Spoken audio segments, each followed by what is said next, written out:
I'm so excited to share that this podcast is sponsored by The RealReal, the best place to shop authenticated luxury bags, clothing, watches, and so much more. I'm obsessed with gold bracelets. I just found the most beautiful Fendi bracelet. Now, you can scour The RealReal for new pieces. There are 10,000 new items every day. The RealReal is attainable luxury that upgrades your personal style. With up to 90% off retail, you can finally have the pieces that you've been dreaming of from brands like Gucci, Fendi, and Prada. The RealReal is great for the planet and for your wardrobe. They're finding new homes for over 37 million authenticated luxury items, so they know firsthand the impact that resale has on the planet. And it's the go-to place for your next special piece. Think about all the fun things that you have coming this spring and summer. The RealReal is the world's largest and most trusted resource for authenticated luxury resale. With thousands of new arrivals daily, no one does resale like The RealReal. So now get $25 off your first purchase when you go to therealreal.com/KateCasey. That's therealreal.com/KateCasey to get your $25 off. Start shopping now at therealreal.com/KateCasey. This episode is sponsored by Saks. Ooh, do I have some news for all the fashion lovers out there. Saks Fifth Avenue has arrived on Amazon, bringing you an incredible selection of designer brands like Balmain, Stella McCartney, Erdem, Etro, Dolce & Gabbana, and Giambattista Valli, all at your fingertips. From women's and men's fashion to stunning handbags, shoes, beauty products, and accessories, Saks on Amazon is your new destination for luxury shopping. Looking for the perfect wedding guest outfit? Planning a vacation? Need to refresh your weekend wardrobe?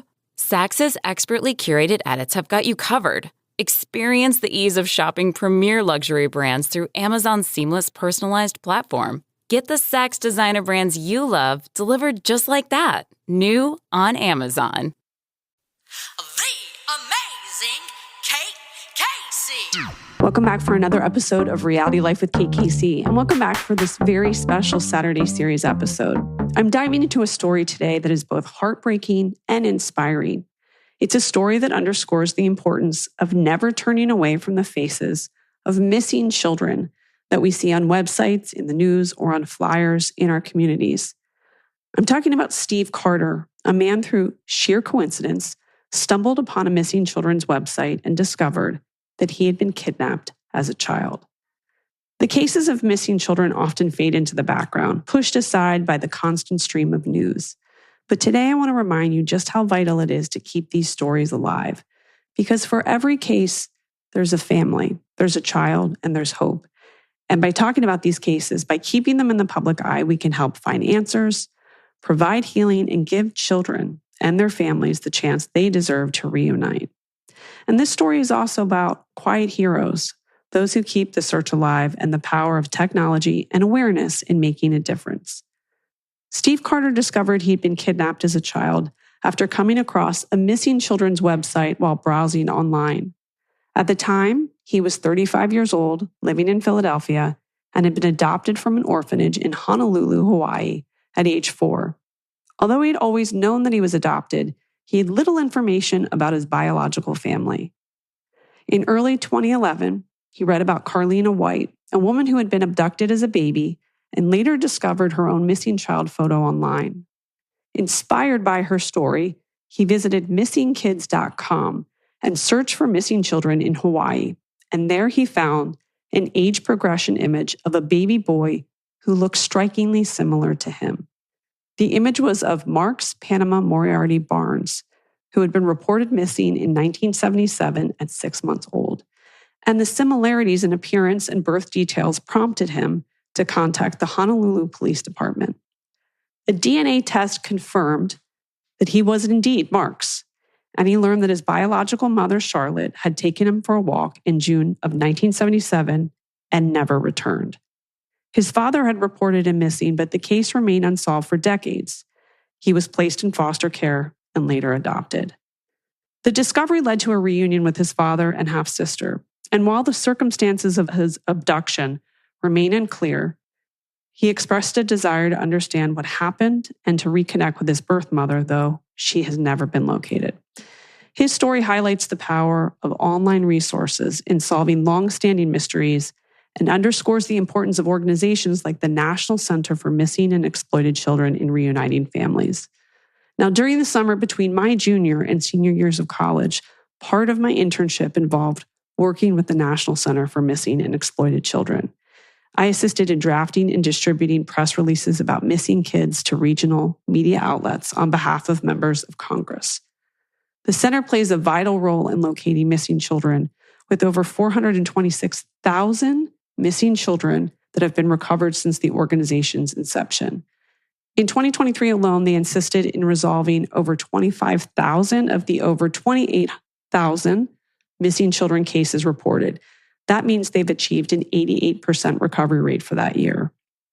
The FBI's National Crime Information Center recorded approximately 356,908 reports of missing children in 2023. May their faces, their stories, never fade from our memory. Here is my interview with Steve Carter. Pleasure to meet you. Welcome to the show. Okay, thank you very much. It's a pleasure to meet you as well. And thank you for your service with Nick Beck. So let's start with your family of origin. Tell me what you knew to be true when you were a small child about your adoption and your birth story. So I grew up in an orphanage and lived there until I was about, I want to say 4.5, when I was adopted by my parents now, Pat and Steve Carter, who have been amazing. So I was quite aware that I was being adopted. The orphanage run by a wonderful woman by the name of Caridad Balsita, who, would write me Christmas cards, birthday letters, just a very sweet woman. So when I was adopted, I didn't really have a family. She was my family as well as the other children there. So it wasn't really like I had any idea that there was another family behind that. I think I became aware of that probably when I was around 10 or 11, when people started asking me questions about, why were you in an orphanage? Why were you adopted? And then people really started to ask, who were your birth parents? And, awkwardly enough, I look exactly like Pat and Steve Carter. It's very strange. And it wasn't until I would say probably in college that I really started to think about, I wonder who they are, but I didn't really care, to be honest with you, because my life had been so wonderful with my parents. What is the orphanage like in Honolulu? If you go back in time, do you know the story of how it was created and how many kids were there? There was about 15 kids. And weirdly enough, my dad was stationed at Schofield Barracks, and my mom actually taught at a school right in the area. And a number of the kids that were there were special needs. And my mom taught some of the kids in the orphanage. There were about 15 of us. I was the only very white Hawaiian child there, the only one with blue eyes. And if you see any pictures of me while I'm there, I'm literally holding my eyes open to show how blue they are. I've had skin cancer probably 20, 25 times because nobody put suntan lotion on me. Right. It was an interesting time. I have basically a photo album that she put together, Caridad. And when you look through it, there's some great pictures of me. And there's one where she's holding me when I think I'm like 2 or 3 years old. And my head is next to her head and my legs are past her knees. And I was like, well, no wonder I was put up for adoption. Like I was a gigantic baby. Nobody could afford to feed me. Like it was just too much. And then we actually went out to see her when I was 16. We spent a month out in Hawaii. And when I first met her, she literally came up to my belt buckle. So it was interesting to meet her. She's a wonderful, loving woman. And then, I went back out with my children about, I want to say 3-4 years ago, and they got to meet her too. And we've got a hilarious picture where I look like Shaq O'Neal with like my tiny kids and her. But no, it was a great time. I can tell you tons of stories about it. I remember a lot of it. And it's funny because when we went back when I was 16, we were driving down the highway in Wapahu. Well, not right in Wapahu, but right outside. And I was like, hey, we have to go to that church. My parents were like, why? I was like, I was baptized there. They're like, no way you were baptized there. No way you can remember it. And I told them the exact layout of the church. We went in. It was exactly as they described it. So I've got very vivid memories of living there and everything that went on. So, yeah. Now, when you went back and you talked to her, did she have any information about how you got to the orphanage at all? Nobody had any information. I mean, and then even when this story came out and I requested information from the state of Hawaii, a lot of it was redacted. Basically, I'd ended up in Child Protective Services. They tried to find my family. Nobody was found. And that's kind of when I was put in the state basically handed over to the state. And the state then put me there. So when your parents get to the orphanage and there is that exchange, do you have any recollections of that moment? And did that stay with you? Because obviously that was your family at that time and she was an incredible woman. Did you feel a sense of abandonment leaving those kids and leaving her? Yeah, 100%. I remember the exact day. So I had a social worker who I awkwardly enough called Worker, who took me to meet my family for the first time. It was at a park, and I could, tell you down to every detail of what happened. My dad and I played ball, and we threw the ball back and forth, and it was like a red ball, and then I held it, and he's like, "Throw it back," and I just held it. He's like, "I'm going to get you," and I said, "I'll kick your ass." And my mom almost lost her shit, but my dad thought it was hilarious. And then we went to McDonald's, and I had a cup of noodle, which is something they serve in McDonald's in Hawaii. But yeah, I remember all of it. It was it's funny because you talk to other people who kind of grew up and didn't have experiences that are life changing, and couldn't tell you what they did at on their fifth Christmas or what they did when they were 3 years old. And for me, it's it's imprinted. So yeah. So you left the orphanage, and where did you guys fly to? So we lived in Hawaii for another 6 months, and then my dad was in the JAG Corps. So we moved to Clarksville, Tennessee, which is where I get my sweet lisp from. We lived there for 4 years, and then we picked up, and he was moved to Fort Dix, New Jersey. And we moved to a small town called Medford Lakes, New Jersey. And that's when I was 9 years old, and I lived there until I was 18. Went to college, and then moved out, and basically split my time between Philly and Manhattan. And then when I got married and we had children, we moved right back to Medford Lakes. And when you were growing up, did you have siblings? No, I was an only adopted child, which is the worst kind of worst kind of child, because, only children their parents are overprotective, but only adopted children is like 80 times worse. Really? Because your parents are terrified that, your birth parents are going to come get you. They're terrified that they're going to lose you and they won't be able to get another one. Whereas if you're an only child, your parents will always have another kid. But an only adopted child it can be a hot mess.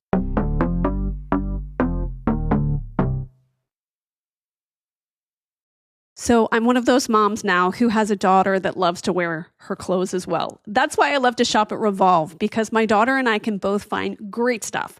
Over 1,200 brands and 100,000 styles across high-end, emerging, and exclusive labels in fashion, beauty, and in home goods. You're going to have the most popular brands like Lovers and Friends, Amanda Uprichard, Norma Kamali, A. Goldie, and Michael Costello. Authentic, high-quality products. New arrivals come daily. Inclusive sizing options, personalized product recommendations based on your purchase history. Revolve has it all. I just ordered Mia a beautiful more to come maxi dress and gold sandals for a graduation party in June, and I can't wait to start ordering clothes for all of the fun parties that I'm going to go to. From last-minute getaways to party dressing and seasonal upgrades, Revolve has you covered with fast, 2-day shipping and easy returns, all of them. And for a limited time, you can shop a curated selection of my favorite styles at revolve.com/KateCasey, and you can receive 15% off your first order with the code KateCasey. That's revolve.com/KateCasey to shop my top picks and get 15% off your first order with code KateCasey. Offer is only valid for a limited time, so don't miss out. Avoiding your unfinished home projects because you're not sure where to start?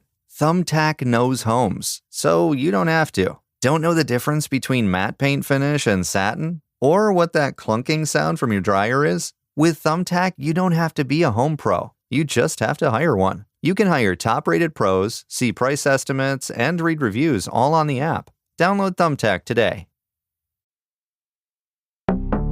Do you feel like there was an open conversation in your home about being an adoptee? Oh, yeah. Yeah. And my parents said, they would try to help find my birth parents. whether we opened up a search. But, if you go back to my birth certificate, I've got 3 birth certificates. My original birth certificate, the birth certificate when I was put into the orphanage under the name Tenzin Amai, and then the birth certificate I got when I was adopted, which they changed the name and give me kind of a new birth certificate. So, the woman listed as my mother was Jane Amai. And, they put in an open search. I guess there's a database where you can register that you'd like to find, your biological parents, and nothing happened. So, really just sat on it. And then my parents did some research, and then, the internet opens up when I'm, turning, 15, 16. And then from there, it just gets more and more in depth, and, they're researching, and then they've done some other research, and there's only one other family in the United States that has the last name Amai, and it's an Air Force guy out of, I think, Seattle. So, there was a dead end, didn't really find anything there, and, didn't really care. I was fine with it. I was happy, healthy, that was basically it for me. So what was the first moment where you thought, I need to revisit this and chase this story? It would have been when Carlita White found herself on missingkids.com. It was kind of a telling story. It came up on NPR, it came up on CNN. I got pop-ups on my phone. I got pop-ups on my tablet. Driving to work, the story came up again. And, I got to work. I was like, all right, that's really weird, and I just kind of let it go. And then popped up again. I was like, all right, something's going on here. I've got to look into this. So I went to, it was lunchtime. I kicked everybody out of my office and said, here, go get lunch. And went to missingkids.com. Very easy site run by National Center for Missing Exploited Children. And, I put in male, went missing from Hawaii, and then age. I had just turned 34, so I put in 33 years. And just a bunch of very cute Hawaiian kids came up. And I was like, all right, this, guess it wasn't so. That was 33. So then I just put in 34 and, ran the search again. And the first child that popped up was Marx Panama Moriarty Barnes. And his birthday was a day different than mine. When he went missing was at 6 months, which aligned perfectly when I was kind of put into the orphanage.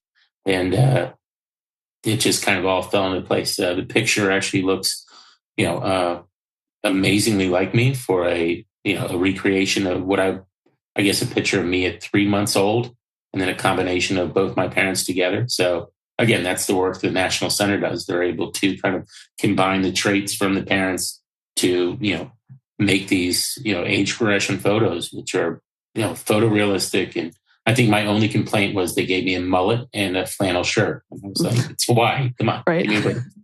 But outside of that, it was amazing. What is that feeling looking at what they believe to be the version of you at an older age, and then compounded with people were looking for me? It's funny because at the time I didn't have any children, right? So it was more of a novelty than anything else. And that's kind of what I experienced. I would call my friends because, when this came up, I was like, oh my God, this really looks like me. And this is back in the days of GChat and, all these other things. So I sent the picture around. I was like, who did this look like? Does this look like me? And, I got a lot of, undesirable responses. But in the end, everybody was like, yeah, that is 100% you. And it was funny. It was the people who didn't have kids were like, oh, that's crazy, man. What a great story. And everybody that had kids, immediately my phone would blow up and be like, you need to call the cops. Like your parents are looking for you. And until I had kids, I never really felt that. And to this day, it still kind of shocks me that, that is such a feeling you have when you have children. Yeah. So when you make that call, that first call, that pursues answers, do you call your parents or do you call authorities? I called my mom first. All right. So I called my mom and I said, oh my God, you have to look at this picture. I think it's me. And she's like, well, how do I do it? And I had to walk through how to open email and do all these things. And then she finally, saw the picture. She's like, oh my God, that's you. And then the first question was like, who did you tell? I'm like, well, I showed it to my friends because, I wanted to see if this was me. And she's like, well, just be careful who you tell, because it'll kind of direct how this goes. And I was like, all right, well, that's a weird response. And then she goes, have you called the authorities? I'm like, no. I'm like, I haven't even talked to my wife, who was my fiance at the time. So, I'm waiting to talk to her and we'll kind of figure everything out. She's like, all right, that's a good plan. And, that was it. And then I sat there and, had a couple other conversations. I finally talked to Tracy, my wife, and she's like, yeah, I think we need to call the police. This is kind of a significant occurrence. I was like, I agree. So I called the police. I left a message. It was, probably 6:00 in Hawaii at the time. So I left a message, explained everything. And then, I immediately called my mom to let her know that I called the police in Honolulu.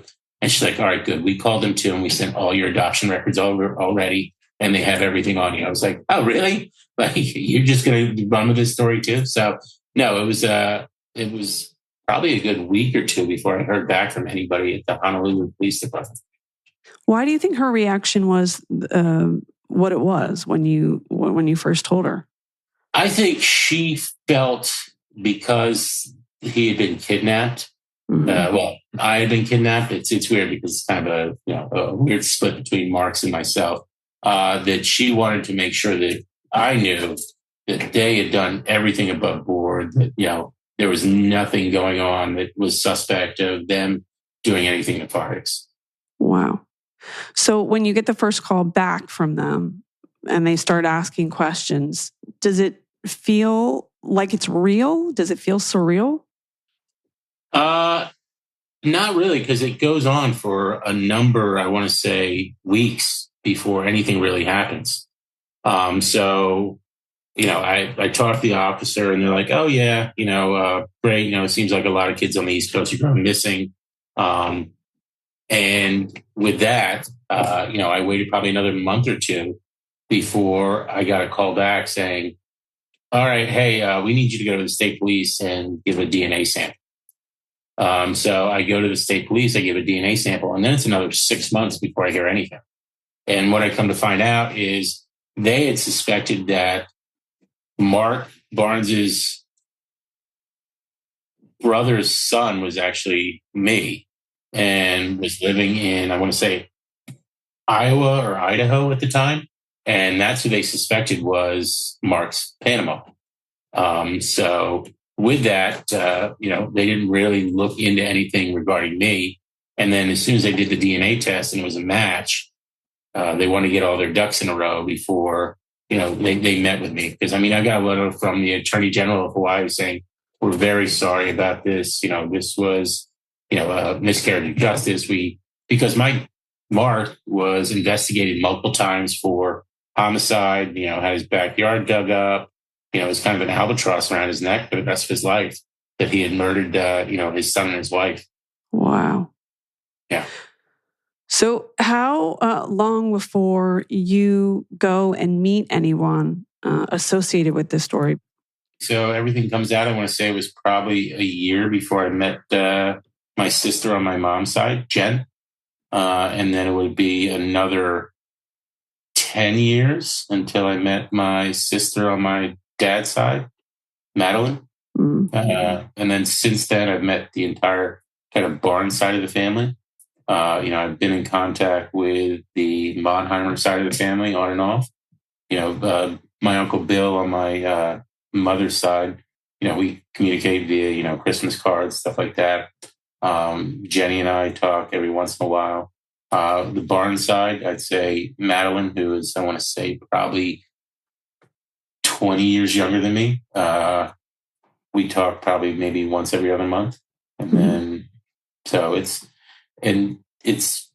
tough. It's, you're busy with everything else that's going on and not used to having kind of a new instant family.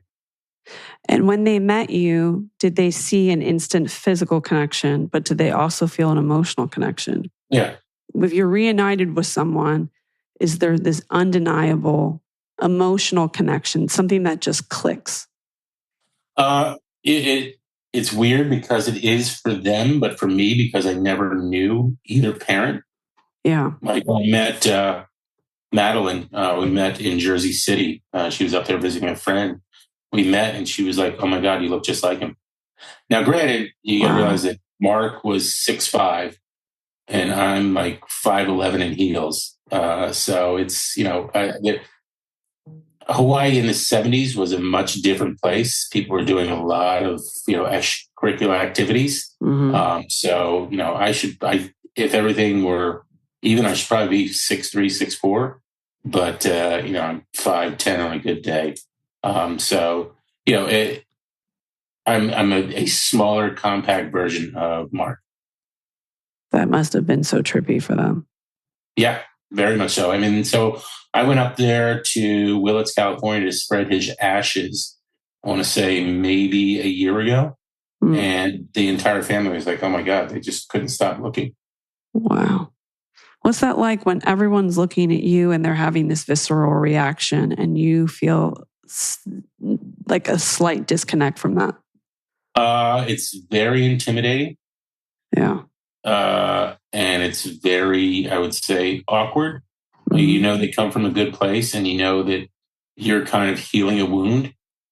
And that's why you're doing it. So I would say it's significant for me to better understand the heritage I come from, like, the bloodline, if you will. And it's important for them to kind of have closure to realize that, this thing or this crime that my dad was accused of never happened. And here's what we missed out on for all these years.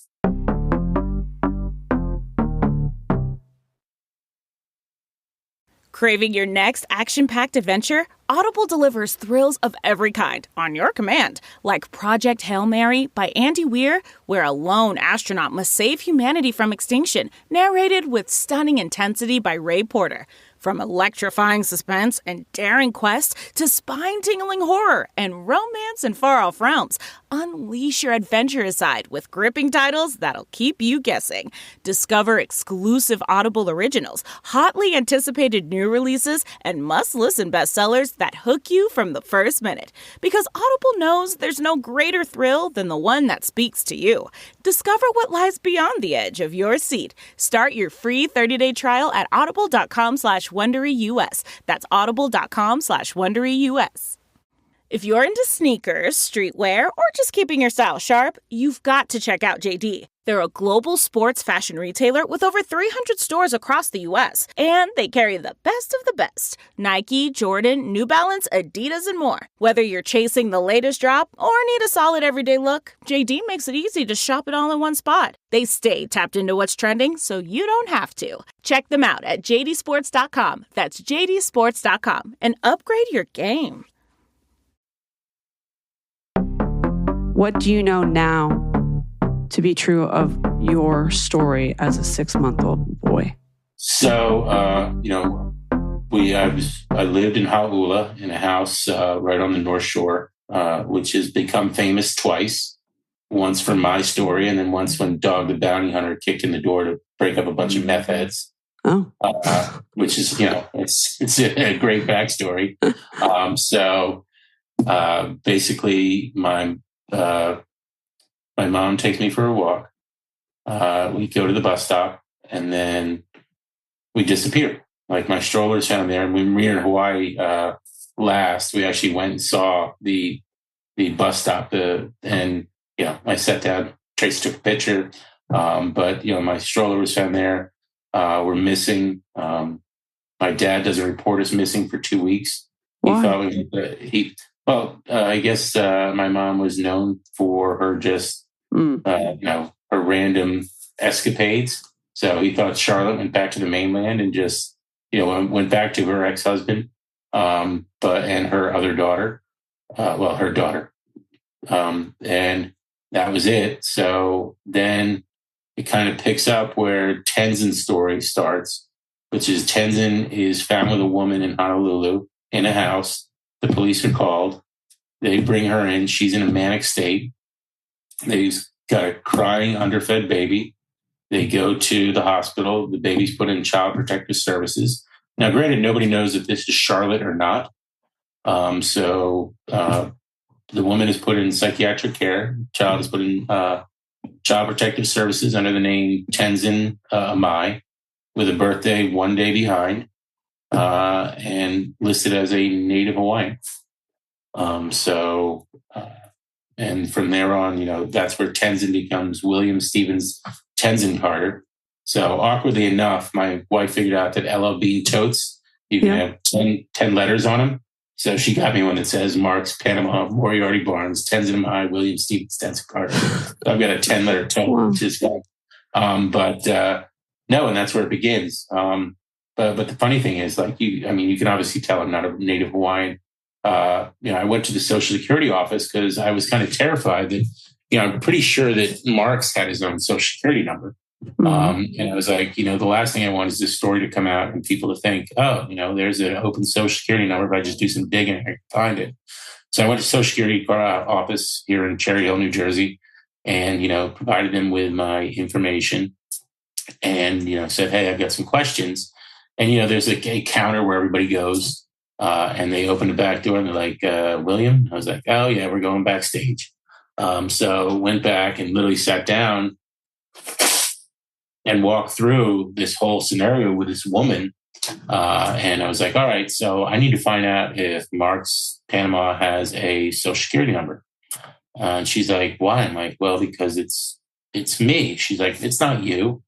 I'm like, all right, well, can you just find out? And I gave her all the information she needed. And she looked, she goes, oh, it does have the Social Security number. I was like, all right, can you give it to me? She's like, no. Why? Like, well, it's me. She's like, well, it's like giving you a loaded gun. I'm like, it's like giving anybody a loaded gun.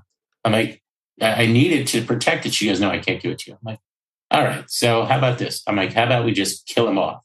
And she goes, we can't do that. I'm like, why not? She's like, because he's sitting right here. I'm like, oh, we are getting nowhere with this. Right. I'm like, we need to figure this out pretty quickly. So long story short, nothing really came of it. And it's still out there. And I'm not really sure what to do about it. So what do we know of your mother? There's just a dead end. She just sort of disappeared. So my aunt, who has since passed away, communicated with my mom via letters, and they would write back and forth. And, I would say probably 4 months after it turned out that Marx was me, she sent them to me. And it's a treasure trove of the insights of Charlotte. And they are quite interesting. It's stuff you'd never want your children to read. Right. And literally the last letter she wrote to her was because she had just a gigantic fro.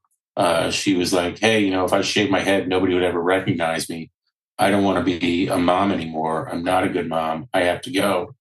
And That was the last letter. And then I went missing, I want to say maybe a couple weeks later. What in your gut do you think happened to her? I think she went probably to Asia somewhere and just kind of fell into some other lifestyle and passed on. Yeah. But oddly enough, both my mom and Charlotte were members of the same swim and tennis club in Montclair, New Jersey. There's some real weird overlays. So we know she went to New Jersey at some point. No, that's where she grew up. She was from Rye, New York, and she lived here. She married a stockbroker. It's a very bizarre, long story with a lot of overlapping ends and coincidences as well.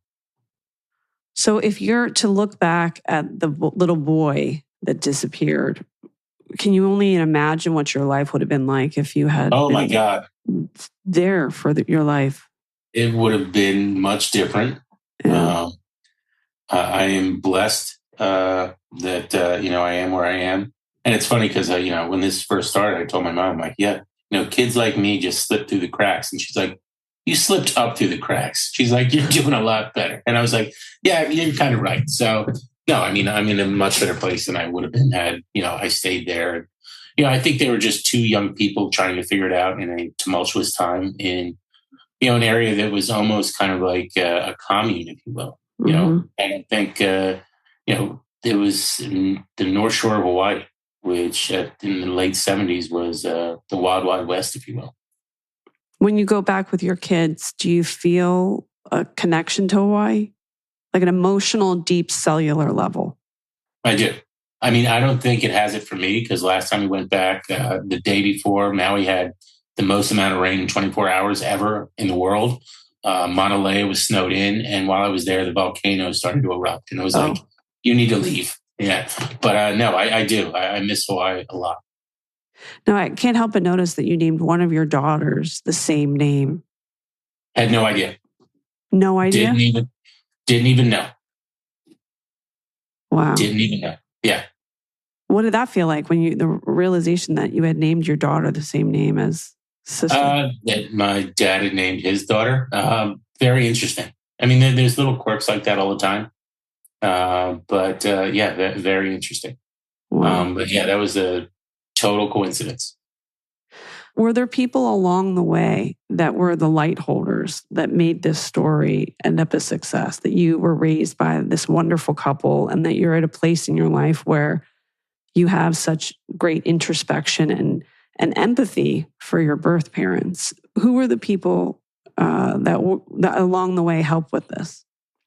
That's a great question. I mean, because I was an only child, like I really relied quite heavily on friends. And, I've got friends from third grade that are still best friends. There were about 5 of us that grew up in this small town of Medford Lakes, which is, everybody lives in a log cabin. Everybody lives on a lake. It's 1 square mile. My kids ride their bikes to school. It's just a very small knit community. And it's funny because we grew up together, went to high school together, and then everybody went to separate colleges. We all stayed in touch. And then I moved back here, 11 years ago? And I called them up and I said, hey, listen, guys, I'm moving back to Medford Lakes. You guys need to move back. And they're like, no way. I mean, we're talking Florida. We're talking, all over the country. And then within a year, they all moved back. Wow. And they're all raising their kids here and they all love it. Yeah, it's amazing. Do you think that because of your origin story that you probably go beyond what other people do to ensure that you have a community? I'd say so. Yeah, 100%. Yeah, I'm in touch with my friends probably more than a lot of my other friends are. Mm-hmm. I mean, it's funny, right before I got on this, I just had a call from one of my fraternity brothers who we talk probably once a week. And he had no idea this was happening. Just wanted to catch up and see what's going on. So when you tell this story to your daughters, yeah, what are you most proud of? I'm most proud of my parents and their ability to take a child. Like when my mom got me at 4.5, I didn't speak, I spoke Pidgin, which is I was going to ask you if you spoke Pidgin. I was going to ask you that. I spoke Pidgin. And, from there, she kind of formed me. I mean, she's an early education specialist. She taught special ed. And then before that, she was a high school English teacher, which was a miserable way to grow up because everything was corrected. It wasn't me and Jim. It was like, I'm like, all right, I get it. But, now I'm that grammar snob as well.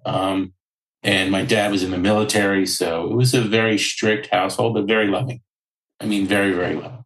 So how important is the Center for Missing Children? Because you found this picture by exploring pictures of missing children. The work that they do, how important is it to help other families like your own who have been searching for children for, in some cases, decades? It's one of the most important causes out there. And it's funny because I'd say every 3 or so years, whether it's TikTok or Facebook or Reddit or Instagram, Wiz Khalifa was like, you'll never believe this story and posted about me. Or Scott Disick was like, this is crazy. Or, what just happened, I must have gotten 50 texts about some story on Instagram, even people from work who were like, is this really you? And I was like, yeah. And they're like, oh my God. So every couple of years this pops up and every year I get, requests to do podcasts. And the only reason I'm happy to do it is to talk about the work that the center does, because it is so important, because I can only imagine the pain that others feel losing a child, because I look at my kids and, it just breaks your heart. Mm-hmm. The thing that I think I'm going to remember from this day is just how present you are in this story, and that the emotion is still very there. How grateful you are to your parents, and just all of the weird connections, and that everyone is kind of moving around you, and that you created the life that you did it's pretty spectacular. Well, thank you, Kate. I really appreciate that. So where can people go and look for pictures of children that are still out there and be of service to the members of law enforcement and other families that are working so diligently to find missing children. Yeah, I mean, NCMEC, which is ncmec.org, is their main website. And then Missing Kids is where all the missing children go. Thank you so much for your story. I really appreciate it. And thank you, Kate. I greatly appreciate it as well. The amazing Kate Casey. I want to thank my wonderful guest, Steve Carter, and remind you to click subscribe. Please make sure you're subscribed to the show, and please leave a 5-star review. Join the Facebook group, Reality Life with KKC. You can get my What to Watch list of what to watch each week in unscripted TV by going to katecasey.substack.com. Bonus episodes by going to Patreon, patreon.com/KKC. And please follow me on social media. I'm on Instagram at KKCCA, TikTok, it's KKC, and Twitter Threads and Blue Sky at KKC. Check back Monday for an all-new What to Watch episode.